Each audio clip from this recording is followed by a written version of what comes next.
Good morning, everyone. Good evening, good afternoon, wherever you are, and welcome to this week's weekly energy boost. I am thrilled to be with you today because my guest is Esther Naor, who actually is one of the hosts of the weekly energy boost in Spanish. And I don't know why it's taken us so long to do an episode together. I think because we're always like, okay, I do it in Spanish, you do it in English. It never occurred to us to cross paths. Well, it feels like somehow the universe wanted it to happen this week specifically, because we have this beautiful combination of opportunities that really sets us up for healing. Like, I don't know if we've ever had such a perfect aligning of these energies to accomplish so much healing in such a short period.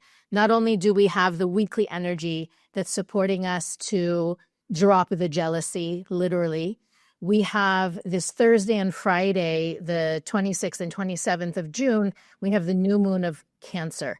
And we always talk about how the new moon provides us with an opportunity to plant positive seeds. According to the teachings of Kabbalah, the month of Cancer is the month in which all forms of cancer begin. And it's a tremendous opportunity for healing and wholeness and really a deep exploration of how every single day we are called to heal and complete our inner processes. And if you've been listening for the last few weeks, few months, Eitan and I have even touched on this concept that we call the inner child. And Esther has a gift that she's been unleashing on the world, which is an inner healing inner child healing, tikkun healing. How can we say it nicely? Inner child tikkun healing.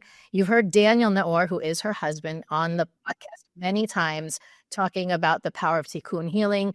And Esther has taken it a step further, or perhaps even a layer deeper, and is going to share with us how we can use inner child work to not only shift our own spiritual growth journey, but also specifically in this week and this month, addressing the issue, the topic of jealousy, and more generally speaking, how we can use the month of Cancer as a deep exploration and healing journey for both our inner child and our current selves.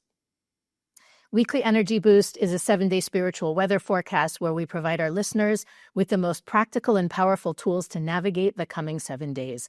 And we do that by searching through the teachings and tools of Kabbalah and picking the most profound teachings, even our own personal stories and things that we know other people have experienced, so that we share with you wisdom and tools that can be used really any week of the year, any year of your life. And so, Esther, I can't thank you enough for being here with me today and finally giving the world the opportunity. I mean, I'm sure and there are plenty of people who are on this journey already, but I feel so strongly that it needs to be broadcast as loudly and broadly as possible because it's such important work. Maybe you can just start by sharing with us a general understanding of inner child work, or what the inner child represents for us, and then we can get into the more specific details of this month, this energy, the work you do, and give our listeners some tools to release the influence and the struggles they have with jealousy, not only this week, but all the time. Sure. So, I mean, I'm sure there's lots of different types of inner child work, so I can't say that I'm like the inner child work person, but basically what I work with, and it's actually very related to the month of Cancer. I have many planets in Cancer, so I'm very connected to this month.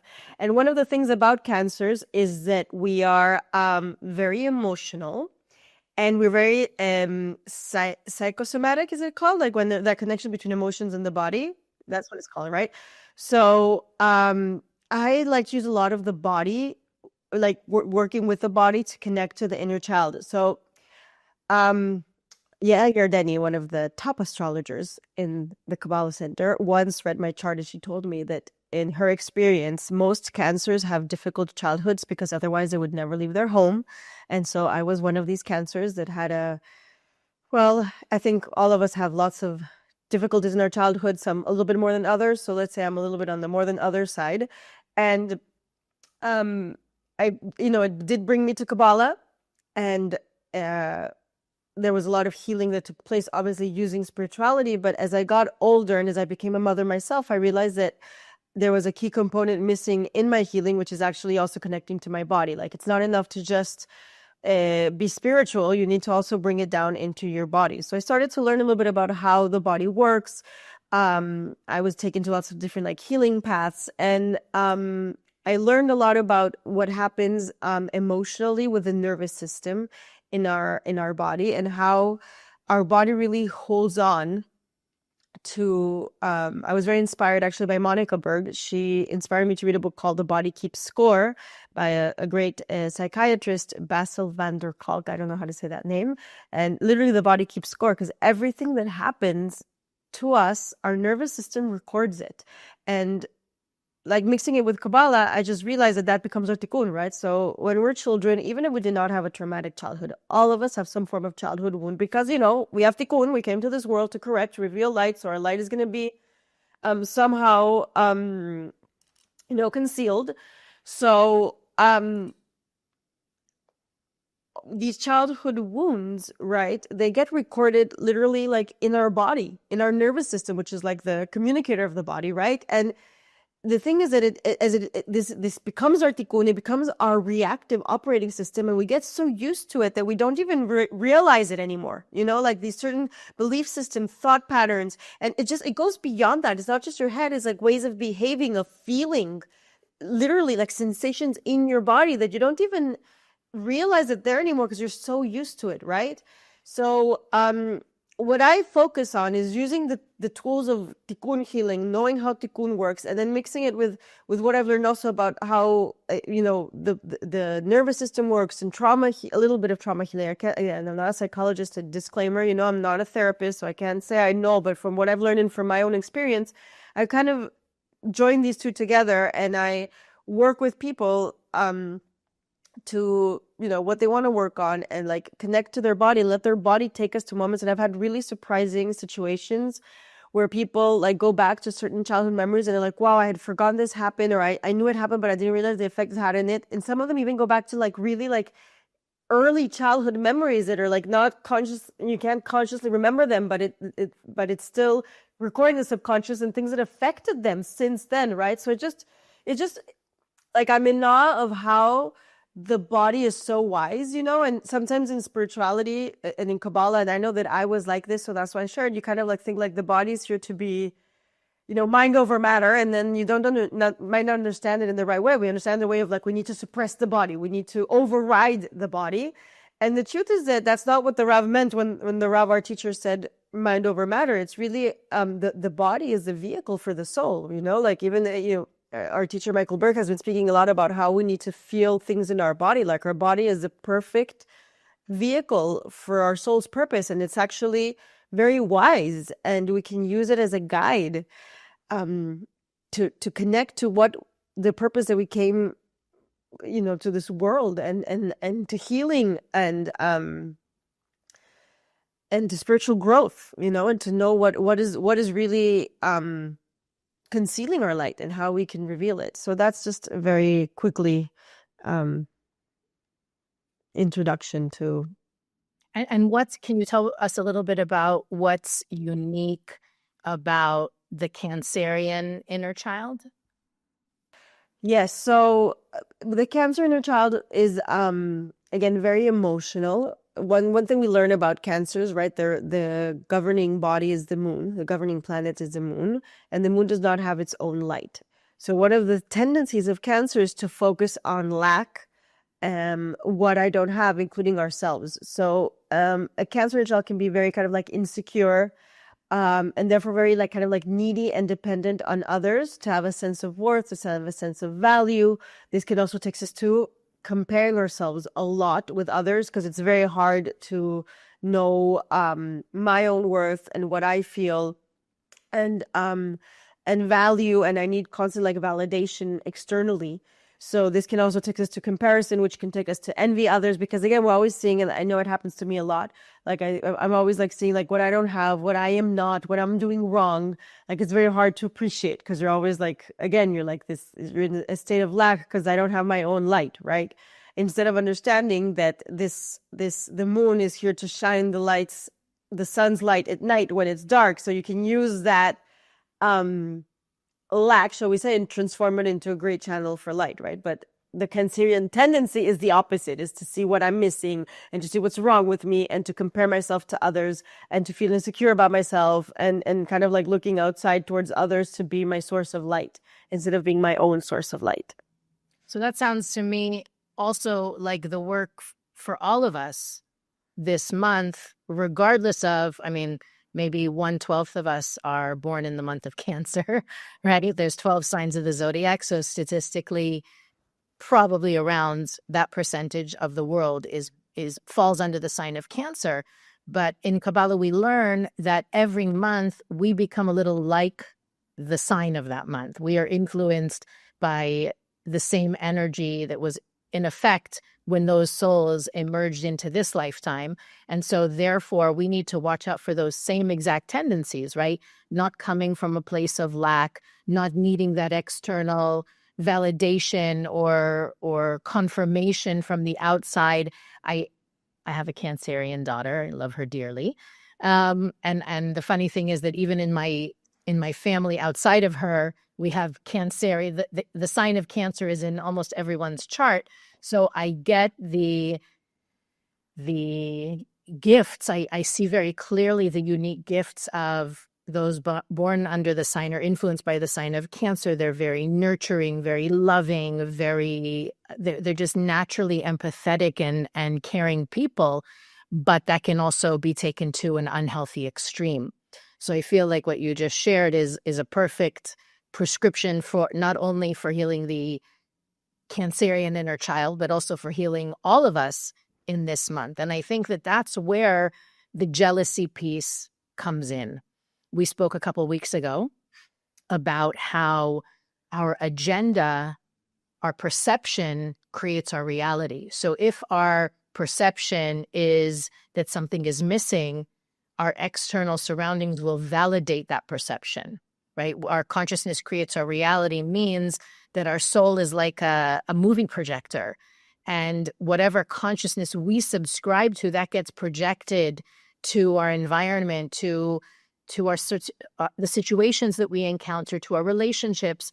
And that's why doing this internal work is so powerful, that if you can catch yourself, and that to me is the essence of tikkun healing, if you can catch a perception or a belief system that is false, or maybe was true when you were young, but it's no longer true and valid. And in fact, usually those belief systems that have expired are actually counterproductive. They actually hurt us more than they serve us anymore.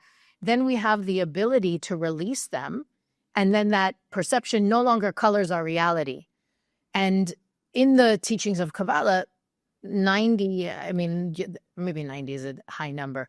Maybe 75% of the work is internal, and the other 25% is using tools that help us strengthen the internal, right? So the funny thing is, and I share this all the time in classes, nobody can tell when, if you're working on transforming your perception of something, that's not a process that's visible from the outside until it results in a shift in you. So you can't tell, if I'm smiling at you, you can't tell if I'm raging inside or if I'm wishing you peace and blessings. And for me, the idea of jealousy is I reject what the universe feels is right for me right now. I would like another reality. And by rejecting the universe's reality, I require, I would call it a more bumpy road to reach what's the blessings that are genuinely mine, because I'm focused on blessings that aren't necessarily for me, even though they might be beautiful and they might be, pleasant for whoever they actually belong to. And so to me, I always see this week that there is this, like comparison bug that people get. Why am I not there yet? Why am I this? I thought I would be X, Y, and Z by this age. Why are my siblings or my cousins or my coworkers or my neighbors achieving what I want to achieve? What's wrong with me? And looking at that comparison mindset really sets us up, like your words of like lack mindset, right? When you're comparing your progress to anybody else, it's, maybe it's cliche, but it's like comparing apples to oranges. You can't really compare them. They're not meant for the same role. In that same way, when we compare ourselves to others, we're discounting lifetimes and lifetimes of work. We have no idea why they're in their seat right now and we're in this seat where we are. And at the same time, by busying ourselves with it, you think about the bandwidth that we dedicate to looking at what other people are doing and worrying about keeping up with the Joneses and all that stuff. We could be putting that bandwidth into something that will be fruitful and not detrimental. So I wonder, Esther, for you in your work with people and how you see that process of releasing jealousy or releasing that need to compete or perform relative to other people. How does that work look? Okay, well, so you mentioned something that's very interesting. This idea of I'm not enough, because that's the main lack, right? And again, I think cancers fly that flag a lot, but in my experience, we all have an area in our vida. Like I don't know somebody who thinks they're enough, to be honest. We're all, or maybe in some areas are better than others, but we all kind of feel like we're not enough. And again, that's the lack, right? So, and I love what you said about the idea of being internal versus external, because the thing is that lack does not feel comfortable at all. And again, as cancers, but it doesn't feel comfortable for anybody, but as cancers, you feel the feelings extra and you feel your body extra. So it feels even more uncomfortable. So we're like, okay, let me focus outside so that I don't have to be focused inside and feeling that pain. So many times when I do that inner child work, one of the main things is let's go inside and feel that discomfort. Let's feel that pain that you've been avoiding, because that is the inner child. It's like crying for attention. It's like, please see me, please hear me.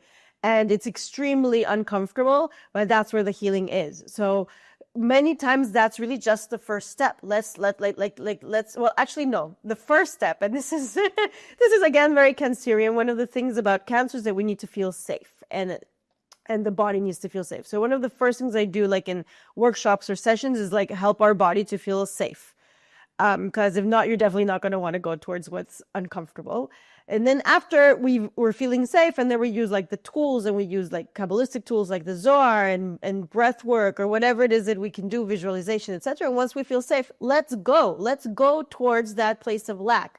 Let's go to that place where you don't feel enough. Let's go to how it shows up in your body. How is it feeling in your body? Let's go and touch upon that discomfort and that pain and that lack that you're looking to fill outside of yourself. And let's figure out how we can instead, that lack is just concealing your light. Let's figure out instead what healing needs to be done so that we could reveal the light that's actually being concealed by the lack.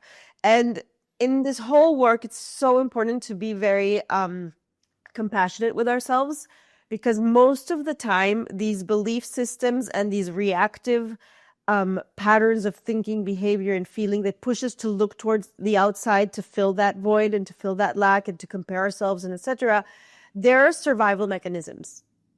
And again, they're born from a wound. And so, especially when we're kids and we really don't know how to deal with it, the only way we know how to deal with it is in these survival mechanisms that are like, let's compare ourselves. Let's look how we can fix it from the outside. Let's try to get what somebody else has. Maybe we'll feel better, right? So to connect to inner child, you need to have a lot of compassion. And that's also one of the things that I first start out any session, any workshop. It's let's make sure that let's frame it as a time to be very compassionate with ourselves. Because once you start kind of like doing this work, you realize that behind any form of negative or reactive behavior, there's always pain. And it's reactive. It's survival mechanism and defense mechanism against this pain, right? And we just can't judge ourselves or judge others for the pain that they're carrying, right? So the more you go inside, the more you you learn that you can't judge others, but also the more you go inside, you realize that we all have light. And when you compare yourselves to others and you envy others, you are, first of all, not seeing that they also have their own pain, and you're not taking that into consideration. But you're putting your light aside, even more, and you're um like you're missing out on your own blessings and your own worth and destiny and purpose because you're so busy looking outside, right? So yeah, you could say all of tikkun healing for sure. Definitely inner child is definitely an exploration of the inside. It's really going inside and creating a safe space to touch upon the lack and the wounds that make us want to compare ourselves to others, that make us want to feel we're not, they create these belief systems of I am not enough, I don't have enough, what's wrong with me. That's also a big one. You mentioned it as well, that make me want to have what somebody else has, or maybe be what somebody else is. Right. If you've ever thought to yourself, what's wrong with me, or why do I keep doing that? Or you have that like angry voice inside your head that's disappointed and critical. To me, that is a neon light pointing to inner work child to be done, because that not compassionate voice that somehow we allowed to live rent free in our heads, that sits there and narrates, pessimistically narrates what's going on in our movie. I think that that's part of the work of this week, and of course carrying it into our lives in general, but really looking at that voice, because it's the same voice that's going to say, you need to work harder than everybody else to be successful, to be worthy. You need to hustle harder to promote yourself, because why would anybody want to work with you or know you or be married to you, right? So that voice, I mean, I would love to hear from you, Esther, if you have recommendations for people, or how you guide individuals out of a judgmental or jealous space into a more compassionate and loving space. But to me, the first work, the first step is cultivating an experience. And I say experience because I think a lot of people do it mentally. A lot of people have a logical a gratitude journal that they might write in every single day. But if we don't feel the gratitude in our body, right, going back to what you said, if we don't feel it and it's not authentic for us, it can't work for us. It's simply an external mechanism, like, I don't know, I'm not going to eat sugar for 30 days. That's great, and I'm sure it will yield wonderful benefits, but what happens after the 30 days? If that gratitude journal isn't a part of cultivating a sentiment, an experience of gratitude and feeling fortunate and looking at the very essence of who you are as radiant and good, anything else isn't going to help. So I wonder, from your experience or what you share with your students or people that you work with, what are some practical ways we can offset the influence of jealousy and comparison in our lives? So usually, I think my mindset is always like, if you, wherever you feel jealous, because let's be honest, we all feel jealous and we all feel envious. It's a sign that there's pain behind that.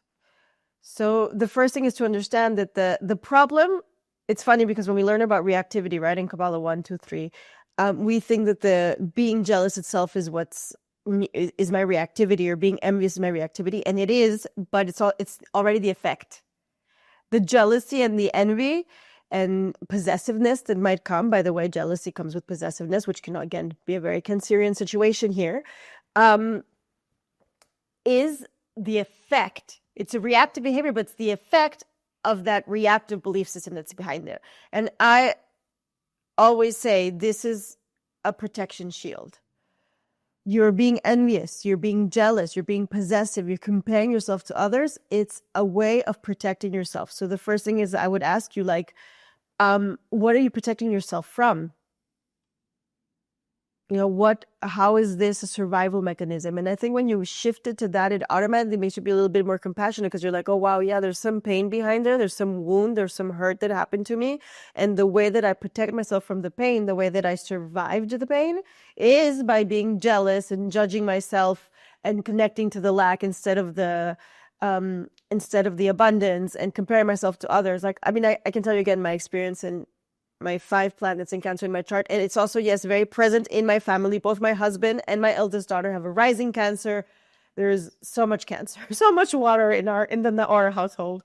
And like, I know for myself, for example, is that one of the wounds I have as a kid, unfortunately, is that I was very disappointed by my parents often. Like, and I'm talking about disappointments like, not showing up for my school performance, or being very late, or my father saying he would do something, but it was an empty promise and then he wouldn't do it. And it just kind of like, and also hearing that from my mother, I think that she had that same experience with her parents. So it kind of like, it's like, oh, well, life is disappointing.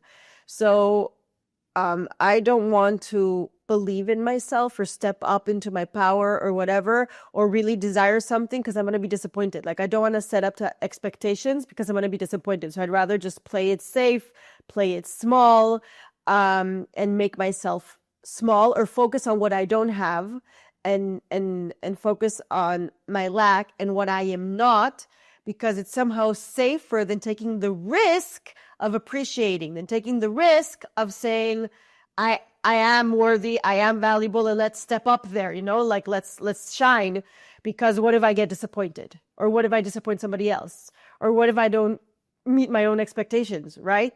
So this is how I see that playing small and comparing myself to others, and focusing on my lack, it's a protection shield. It's a defense mechanism towards the great disappointment I felt as a kid from my own parents. Okay. And then again, here comes the tikkun part, where this is not a therapy session. We're going to blame my parents for my life. It's the idea of like, okay, I did choose my parents. This is part of the way I'm coming to reveal light, is by overcoming this belief system, right? So it's not like it's not about now I'm gonna like, it's not a blaming my parents and dumping on them. It's just understanding where it comes from. And then again, there's a lot more compassion when I realize, yeah, you know what, as a kid, I was very disappointed constantly, and that made me feel very unsafe. So of course I feel the way I feel now. It just kind of like that understanding automatically, for me at least, it brings more compassion. And then from that compassionate place, I can start, okay, well, how do we heal this? How can I work on being okay with being disappointed, right? How can I work with being okay and feeling safe, stepping up and taking certain risks, and appreciating, and not like protecting myself with lack and low self-esteem, and being okay with the fact that doing that, yes, it might disappoint, but it's not the end of the world. Like, I'm not that little kid that needed that, that couldn't handle disappointment, or that wasn't taught to deal with disappointment. I don't know, am I making sense, Alicia? Did I answer your question, or did I just go around?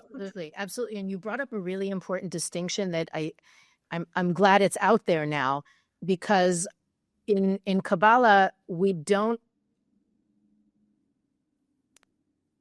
assign responsibility on who we are to our upbringing and to our childhood.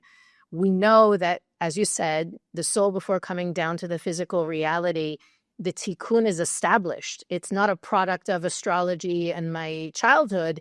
It is what determines my astrology makeup, my childhood, my parents, the way that they raise me. So that, to me, that's the most empowering one of the most empowering teachings in Kabbalah, because it means that I volunteered for this. This is perfect for the healing that I need to go through, and it's perfect for the light that I am meant to shine through my healing. And that's why I chose parents who would create this environment, so that I could have a conscious programming of jealousy or whatever it is, and then as an adult go on to heal it. So, and specifically with this one, it's that we could pick any other topic, right? But and I hope this doesn't sound too religious, but I always think about jealousy as, for whatever reason, the light of the Creator put jealousy up there with not murdering, not stealing, not like it's in the top 10 do's and don'ts from the light of the creator. You should not want what your neighbor has, not because that's not nice. Be a nice person, don't be a bad person, but because of the collateral damage it does on our own connection to the light of the creator.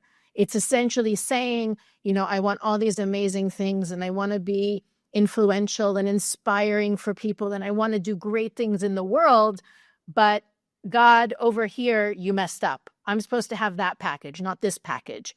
And so on one hand, we're trying to work with the universe and work with the creator and draw greater fulfillment and positivity. And at the same time, we're telling that system that we're asking from, you made a mistake, or this doesn't work, or here's a glitch, that needs to be worked out. I'm supposed to have that situation or that person or that job or whatever it is. And when we talk about revealing more light in our lives, alignment is such a key thing, right? Alignment is such being aligned with our soul, with the light, with positivity is really the starting point to even be able to be more compassionate with myself, more forgiving, more understanding, more empathetic. And so this whole conversation goes back to something that we repeat week after week after week. Do you really feel, objectively speaking, that you're not where you're supposed to be? You don't have what you're supposed to have. And how does that criticism of the divine plan interfere with your alignment, with your expressing the light within you?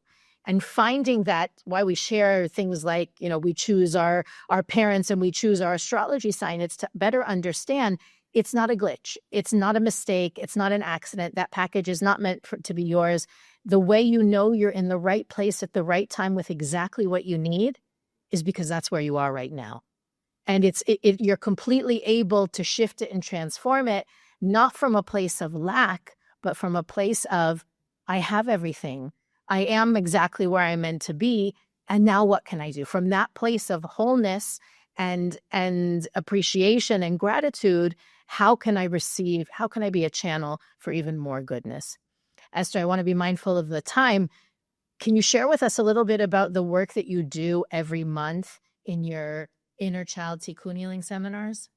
Yeah, so actually I like to call it more of a workshop because it's not really like a class. Basically, it's based actually off of something that our teacher Karen Berg did before she left this world, where she did some work with the inner child of each sign and kind of like gave us like a archetype of the wounded inner child of each sign. So I kind of like took that and joined it with the tikkun healing kind of like work that I do. And what we do is that it really becomes like a healing circle. It's really beautiful and it's on Zoom, it's live. And I take like the archetype of the wounded inner child of that month. In this case, it would be Cancer, right? And I have the participants kind of like reflect a little bit upon the energy of the month, and I ask them like some questions related to that. And then what we do is that, again, I always start off with let's feel safe, because if we're going to go towards the uncomfortable and towards the wounds, that have sent us previously to fight or flight mode in our nervous system, we need to first make sure our nervous system feels safe. And then afterwards, I use kind of like a phrase that I come up with for that month, and we feel it in our bodies, and we use that as a way. And again, you'd say it sounds like illogical, but really our body takes us back to the moments where those wounds were inflicted, and we can see how clearly it affects us. Or it affected us.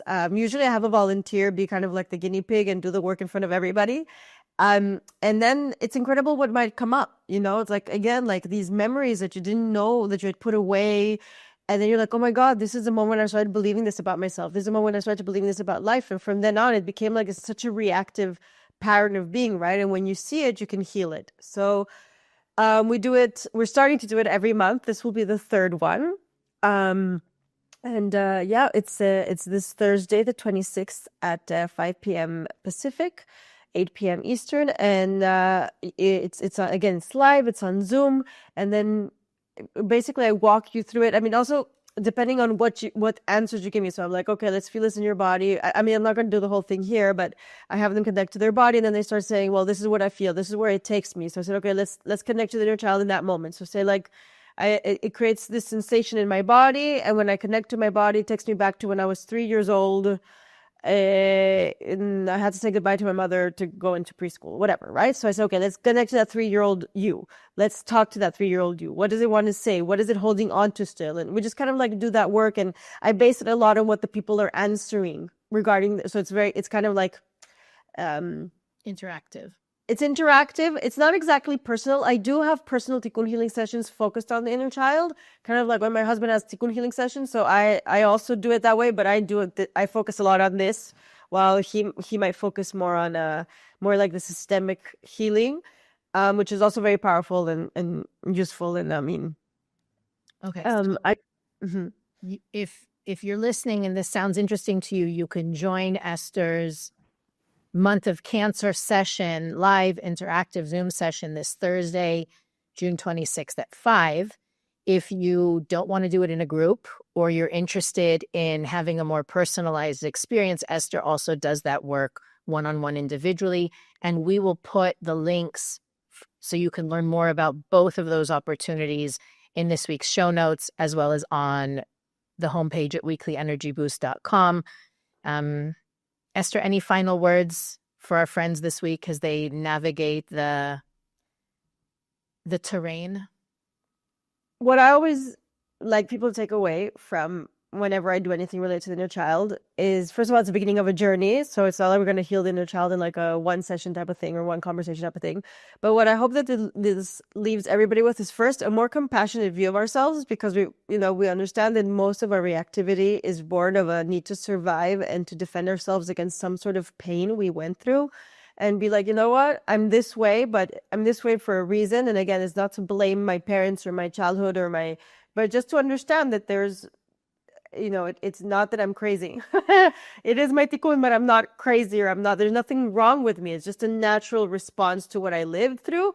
But the good thing is that once I see it, I can heal it. And the healing is the revealing of light itself. So I hope it helps everybody to be more compassionate with themselves and also more curious.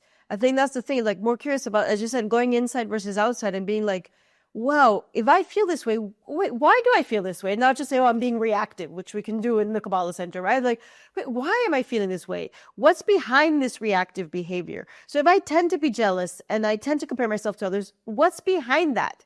How does this serve me? When did I start being this way? When did I learn to be this way? Where is this rooted? And just kind of like focus on going more towards the inside and just being more curious about what we're feeling, and even our bodily sensations. Like my belly hurts whenever I need to talk in public, right? Which, like, okay, but what is my belly saying? There's a reason why my belly hurts, right? If I even like anxiety, right?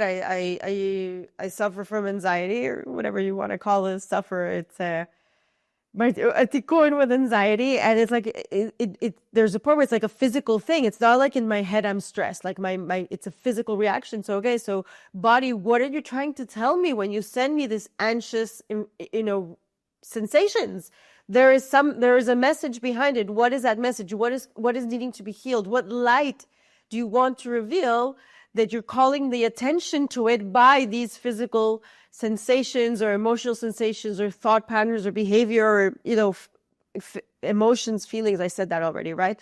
So I think these are the two things that I would really encourage people is compassion and curiosity. I'm so excited for our listeners who are ready to take this step to begin this journey of, and I'm sure everyone who's listening, the reason you're listening is because you're on a journey of transformation already, but to be able to implement and incorporate this approach, which to me, when I heard about it, was very new and very powerful to see it from that lens, as that, younger version of me still needing to defend or protect itself, and how I can hug that inner little me and no longer need those patterns and behaviors. I mean, I'm a bit oversimplifying it a little bit, but the process of embracing that little me is profoundly transformational. And Esther, I can't thank you enough for being here with me. Thank you for having me. And also catch my podcast in Spanish if you speak Spanish or know someone who speaks Spanish. Yes, well, we'll include that in the show notes as well. And as always, Weekly Energy Boost is available on all podcast platforms, YouTube, Facebook, and Instagram. You can follow us on all those platforms for additional content on living what we share in every week's episode. You can also go to weeklyenergyboost.com to learn more about Esther and her work, as well as all the other things we think are important for our listeners to know about. You can search our archive, send us a message, and of course, donate. Click the donate button there to support our podcast. But as always, imagine if this week another 50 or 100,000 people hear this knowledge and are awakened to do their inner child work. How much more peace and tranquility and love and compassion there will be in the world, so much more light. So share this episode, and we'll see you next time on the Weekly Energy Boost.